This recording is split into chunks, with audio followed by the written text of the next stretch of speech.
Arriving at her office in central New Delhi, Priya Mahindroo rides on the back of her friend's bike. But while he wears a crash helmet, Priya goes without. I don't see girls wearing helmets. And why I don't wear a helmet is basically because I feel really hot when I wear a helmet. So, I feel really suffocated inside. So I don't really think about the safety at that time. Priya is not the only one not thinking about safety. Across the Indian capital, women zip around on two-wheelers without protection, saying crash helmets ruin their hair, look silly or are just uncomfortable. It may be dangerous, but for Delhi women, riding without one is perfectly legal. 20 years ago, the Sikh community argued wearing helmets went against their religion. Sikh men were exempted.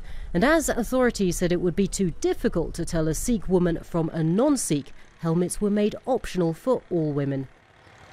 For writer Antara Devsen, the law is proof that women in India are second-class citizens. To be a good woman, you need to ignore yourself, you need to neglect yourself. So it's also not quite done to talk about your own safety, your own issues. With accidents soaring, India's roads are now the deadliest in the world. Doctors at the capital's busiest trauma centre see 50,000 patients a year. The majority are bike accident victims, and increasingly they're women. Where you have a female patient who is not wearing a helmet will have more severe form of brain injury when compared to a person who is the biker or rider who is having lesser form of head injury. Nearly 60 women died in two-wheeler accidents in Delhi last year.